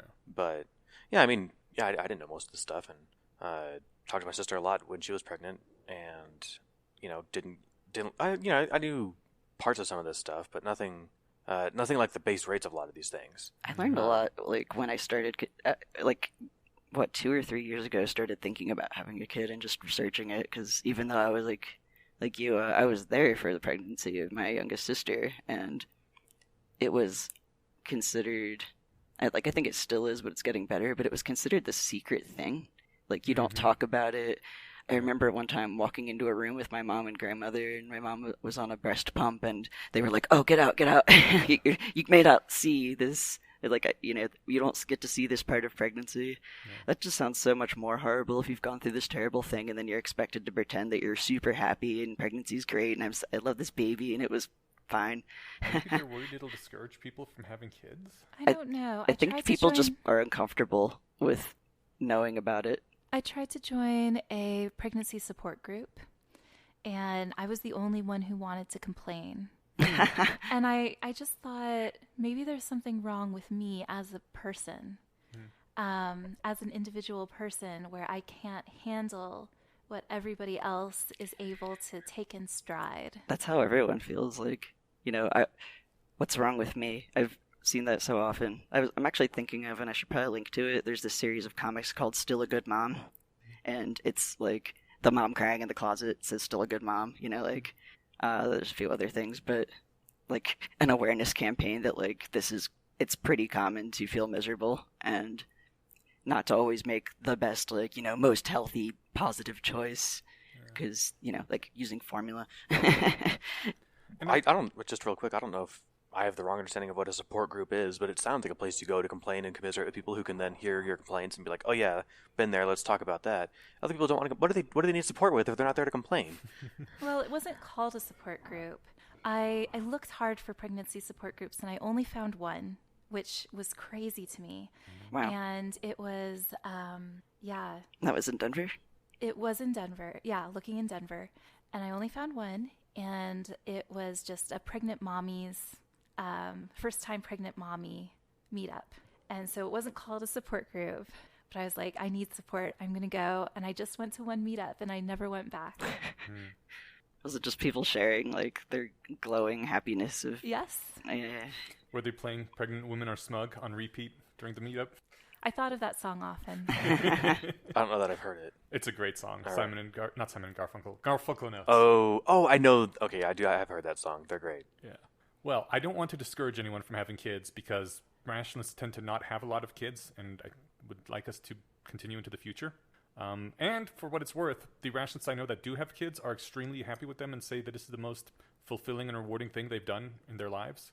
So sounds like it comes with some good parts, but those people were also men, so they didn't have to go through pregnancy. But it sounds like things ended up well enough that, like, if you could go back and do it again, would you? I would change some things. What would you change? The medication issues. Okay. Yeah. That fucking shrink. That's frustrating as all heck. Because, yeah, I have generalized anxiety disorder, and with the baby pumping up your cortisol and not being on medication that you need to be on, it was a disaster. So, I mean, my plan was to do things so that wouldn't happen, but yeah, there's just a little wrench in there.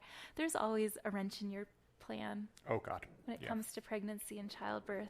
Any plan, but yeah, no pregnancy that's plan survives. Extra important. Yeah. No pregnancy plan survives contact with the enemy. Which is the fetus. Knowing everything that you know, you still would do this to pay if it was the price you needed to pay to get a Batman out of it. Yes, I would do it again for her.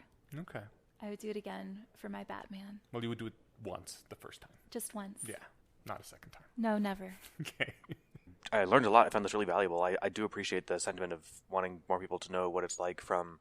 I was going to say, now no one can claim that they don't, that, oh, it's easy, you just have it. But not everyone will hear this episode. But everybody should. I don't know how people do it over and over again. I guess forgetting is part of it, but also just wanting kids so much. Yeah.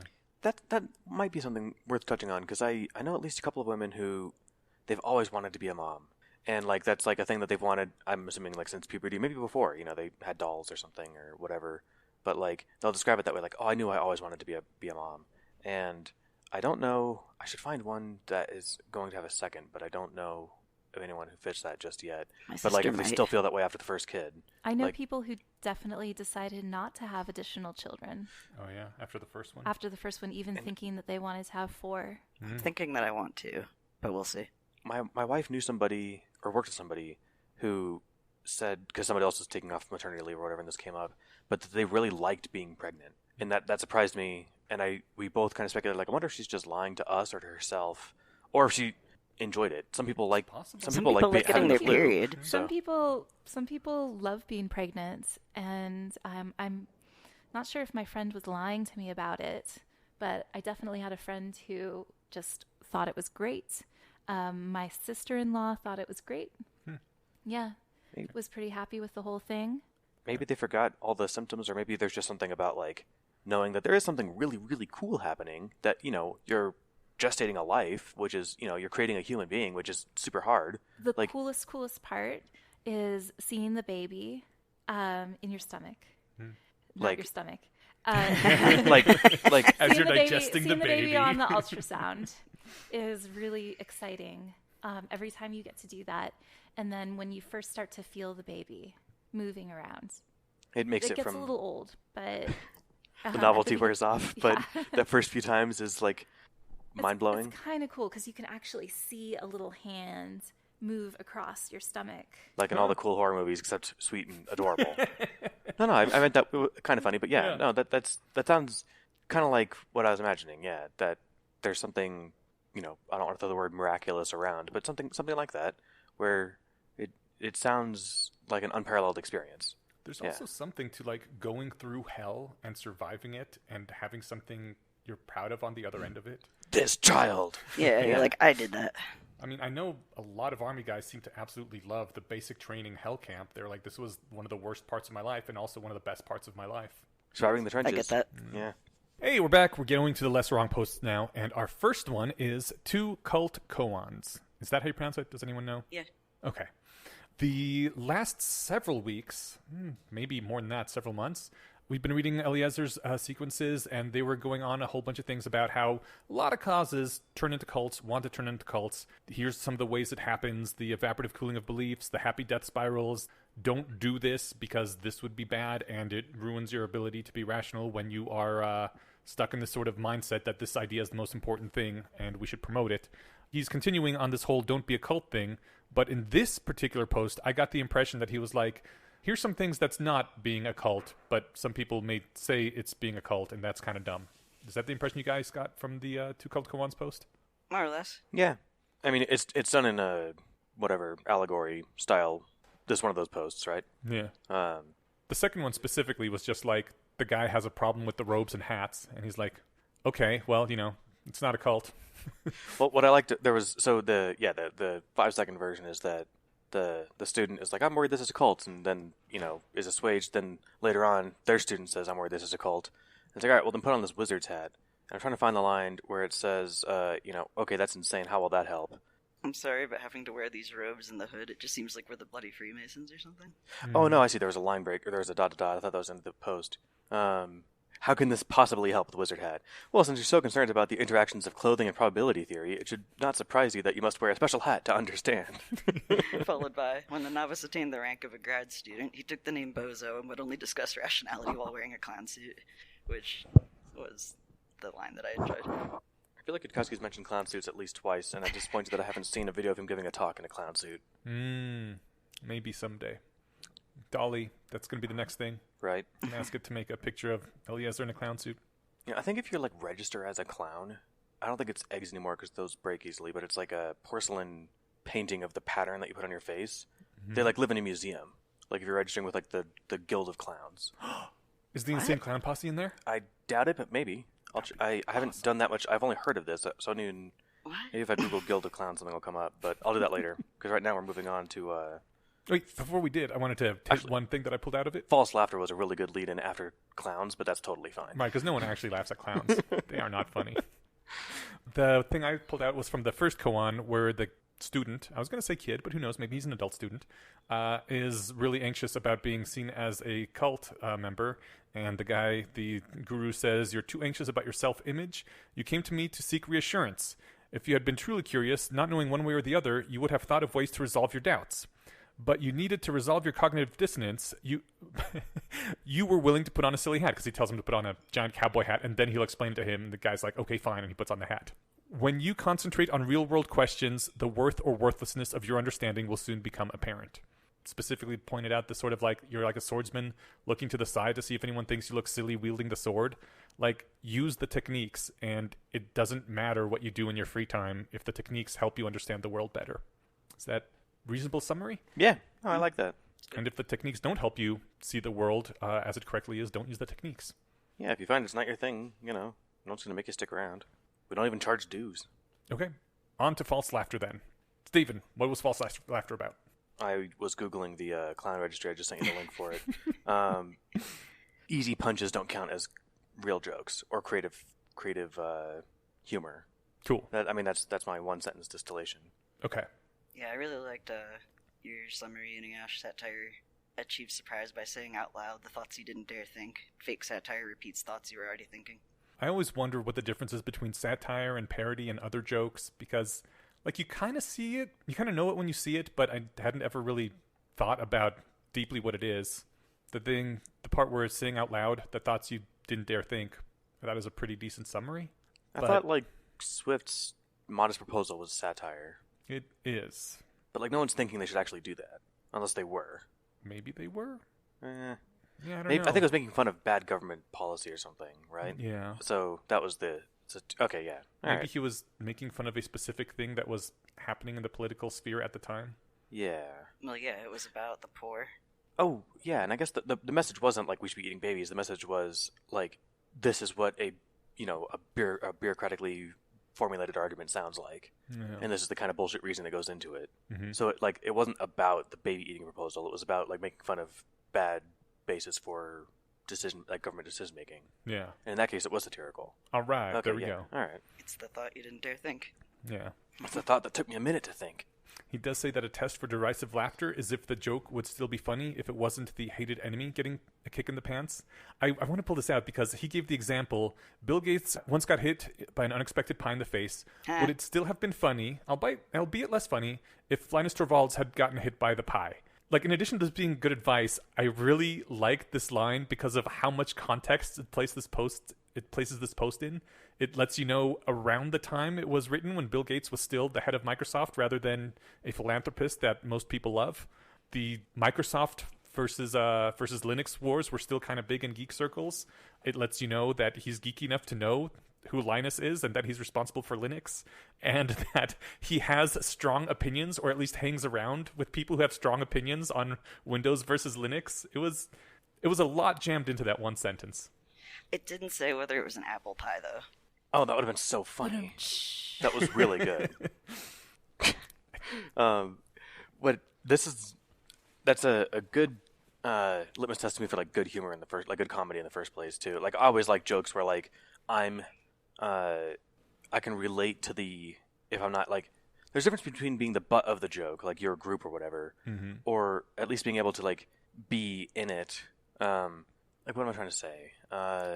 So I don't know. Like, there's good humor where you're making fun of like parenting or something, because we just had a conversation about that. Louis C.K. had some really good jokes about that. Isn't that like his whole comedy routine? I mean, large parts of it. But like, I'm not a parent, but I get the jokes, right? Mm-hmm. And it would be funny if he's talking about parenting or about something else that's time consuming and overwhelming, right? So it doesn't quite matter. But it, like, if you're watching a comedian who's making fun of like insert whatever racial or ethnic group or whatever, and it's like, if I sub this out with anybody else, would that be funny? Like, hell no, right? Yeah. So then like, it's not funny now. Yeah. But one of the Louis C.K. ones that's really fast that I remember was he was talking about like, do you guys like appreciate like those little vacations you get from your kids, like when you close the car door and you get to walk around the car? You can also tell. Katrina is nodding vigorously.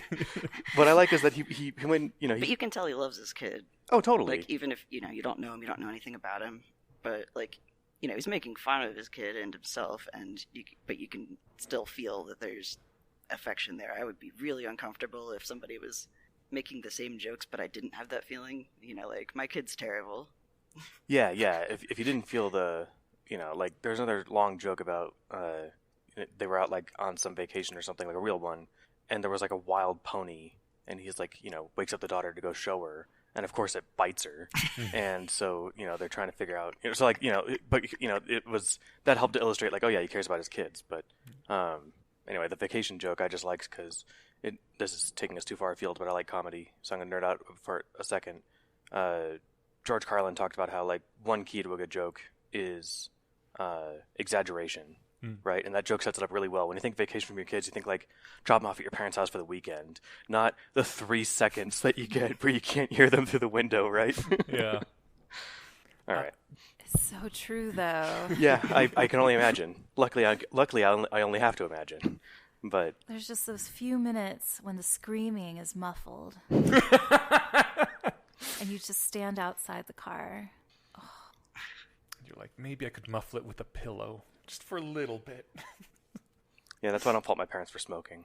I think I can totally understand, like, all right, we're going to set them there real quick, just chain through a cigarette really quick, and then I'll get in and do the thing, right? But I get it. When I did smoke, one of the great things about it was the excuse just to leave a place for a little while.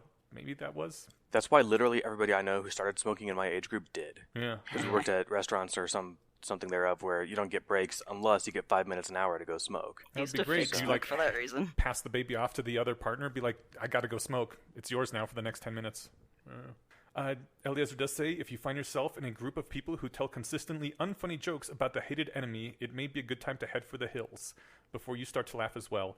I was reminded immediately of John Oliver because I used to think John Oliver was very funny, and over the past years I think he's not funny. Am I alone in this? Like, he's hilarious. He's not always right, but yeah. He's hilarious. Okay. Sometimes he's hilarious. Sometimes I hear his jokes and I'm like, that's just boo out group, and I agree with you, boo out group, but it's not a funny joke. I think that, and I haven't seen his stuff as regularly as I've been watching SNL, but I've seen some of it lately, and often it's digs at himself, which is nice self-deprecating humor, but I mean, to be fair, he does have a lot of really funny jokes. Yeah.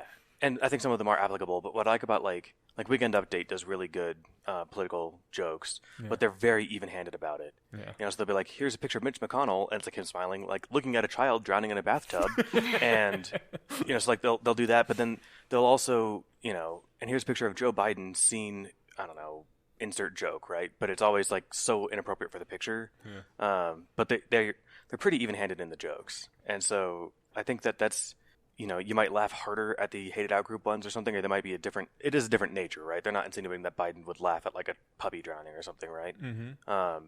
But it's, I don't know, at least it's delivering blows on both sides, and I can appreciate that. I haven't seen enough John Oliver to have a good take on what his stuff is really about. In his defense, I did watch one recently that was titled Rocks, and I thought it was going to be about rocks. It was about some very specific rocks in the middle of nowhere, Tennessee or something, or Georgia. Georgia. That's the one. Okay, so you know what I'm talking about. What was so special about these rocks? They were commissioned. You maybe remember it better than I do. I saw it recently too because it came out recently. It is a giant stone monument that is like commissioned by a eugenicist. Okay. Oh, I didn't know it was that. I knew that it was something about like it contained in various languages like 10 instructions on how to survive like a post-apocalypse. Oh. And it was like an art installation. Well, that's cool. But this nut job politician has made like a platform of hers to center around like the this is obviously the deep state alien Jews who are and yes this is like the third main thing I can do as a politician is get rid of these rocks, and so wow, okay. it's digging at a particular political party and a particular person, but in his defense, that person's ridiculous. Yeah, and it was hilarious. The jokes are funny. So, okay. Yeah. I think what his main point in this post was, I'm assuming, a reaction to something that happened to him, because he says requiring someone to laugh in order to prove their non-cultishness like most kinds of obligatory laughter, it doesn't quite work. And he also says we should be able to not laugh at predictable jokes without being accused of being humorless or unable to take a joke. And I get the feeling that, like, someone made some kind of joke about him leading a cult or something, and he didn't laugh at it, and then they said, "What's wrong? Don't you have a sense of humor or something?" And sounds reasonable. Yeah, I think that's Seems fair like to that not kind laugh of guy. at things that aren't funny. Oh, it seems like the kind of guy that wouldn't laugh at that sort of joke? Oh, no. He seems like the kind of guy who would write a whole piece because somebody told him he was unable to take a joke. Yeah. All I can think of is, maybe because we were just talking politicians, is Jeb Bush, please clap, right? Well, what's that? He was giving a talk, and he was done, and no one responded, so he said, please clap into the microphone. It was like a joke when he was running for president. Oh, okay. Yeah. And it's like, so then, of course, the room applauds, but, like, how do you even enjoy that applause when you had to ask them to do it? Imagine being a comic and be like, that was the joke, and then they start laughing. Like, that's, I wouldn't feel like that's real laughter, right? Well, Yeah. I'm looking through the comments and people are just telling jokes, and then I just came across. So Anonymous wrote, "The last statement is hilarious. This comment is no longer endorsed by the author." It's crossed through. Okay. And that was, 12 years ago? I think at least part of the problem is that humor is pretty darn subjective, even when it's ideological. Like, I really dislike the sea lioning joke on an ideological basis, because I think the sea lion is on the side of the Nazis, and that's really problematic. But I think it's a fucking hilarious comic strip, and I always laugh when I read it because it's a really good joke. Commenter Robin Hansen has a good question in here. Ooh. Would jokes where Dilbert's pointy-headed boss says idiotic things be less funny if the boss were replaced by a coworker? If so, does this suggest that bosses are hated enemies and Dilbert jokes bring false laughter? Well, I mean, bosses are definitely hated enemies, but I think it's funny because it feels like so many people's real experience with their bosses. Yeah, one of the comments says, Dilbert isn't even really satire, it's a documentary. Awesome. That's funny. I don't know. I think the intersection of ideology and humor can be really rough, and some people might not find things funny for other reasons than it clashes with their ideology. Yeah, and I think if you find it funny only because it agrees with their ideology, like, those I never find funny, and it's Right. a drag because it can be a joke from a comic I like, Yeah. and I'm just like, that's such an easy dig, Mm-hmm. right? Like, it's actually, that is exactly the kind of exasperation he expresses in this post. Yeah. But it's like, okay, great, another people who don't get vaccines jokes are dumb, like, Right. or another people who don't get vaccines are dumb joke. Yeah. Like, unless you have an original spin on it, it's not funny anymore, right? Mm-hmm. So yeah, there needs to be some creativeness to it. Yeah, I'm not sure if I still endorse this, but I used to say that, I used to dislike satire until I actually saw a good satire and was like, oh, that's what it's supposed to be. It just struck me as kind of, it's funny if you subvert, let's say Peter Griffin from Family Guy or whatever, being sexist or whatever, but you subvert it in some way. But if you just have him saying sexist things and then you're supposed to laugh at it because it's satire, if you're just repeating Yeah. the dumb shit that people say or do, it's What was the good satire? Do you remember? I mean, it may have actually been Family Guy, which is why I think I went to the example of Peter Griffin. But I don't know. Yeah, mostly cartoons. Cartoons have gotten a lot better, and stuff on Adult Swim and whatnot. Yeah. And then I think before that, I was mostly seeing comedians on TV. Kicking it back to, I don't know, half hour, an hour ago, Pregnant Women Are Smug is a satire, right? Sure hope so. Yeah. Says a thing that a lot of people think but don't say out loud. Well, I think that one of the musicians behind Pregnant Women Are Smug really wanted to have a kid. Oh, really? Yeah. Oh, well, that makes it kind of tragic. Yeah. What do you mean wanted, and couldn't? I think was Oh. trying to. Well, I mean, if they were trying to and they were preparing for I've had pregnant friends, they've all been this entitled or whatever, and I'm prepared and I'm going to be that in 6 months. If that's where that joke was going, I could see that being funny. Well, But- it could also and be less I tragic. can't get pregnant. Oh, if and that's I'm the case, really it was a bummer. upset. There was a good joke by I'll have to look up her name because she's really funny. But she has a bit about how her sister is a nurse, and yes, she's a healthcare hero, and no one will let you know that they're heroes more than they do. And like, so I mean, but it's not bad natured, right? So like you can still tell that she cares, but she's poking fun. And yeah, actual legit good humor is really hard. It's one of the reasons successful comedians are so successful, because most people can't do it. Yeah. My daughter's hilarious. Kids I bet. often are. Completely unbiased opinion. No, kids are amazing. Kids can be cool. When they're not trying to be funny, especially. Especially when they don't know they're not supposed to say things, and they say things. What, like, Daddy's my favorite? Although that was probably not that funny. Maybe a bit funny. All right, well, are we done with these? Do we have more things to say about humor and or cultishness? I'm 90% sure that the comedian I was thinking of was Rosebud Baker, but I can't find... Rosebud Baker, I was right. Cool. So I think her stuff's on YouTube, but she was also on That's My Time with David Letterman, which is like a thing with comedians that he's doing right now. It's really fun. They're like people who haven't had like full specials on whatever network or Netflix yet, but they're really funny. And I'm glad that people like that are getting to hang out with David Letterman for 15 minutes and do stand-up in front of people. So anyway, all right, that's my time. All right, well. Not with David Letterman, because he hasn't called me yet, so... Well, for next time, we will be reading the sequence posts Effortless Technique and Zen and the Art of Rationality. Solid. We are going to thank a patron, as we always do, and we are going to let Katrina, the returning host... Good luck with this one. Soren Schreiber. Ooh, very nice. I think you nailed it. Yeah, Sounded good thank to me. you. Thank you so much on behalf of this podcast. Thanks, Soren. You have allowed us to let people know about Katrina's pregnancy and pregnancy in general and how bad it is. Sometimes we're up here indulging ourselves. Sometimes we're up here, I think, doing our version of communicating something worth hearing. And I think this is one of those. So I appreciate the support and helping make that happen. That's awesome. Indeed. All right. Thanks, everybody. We will see you in 2 weeks.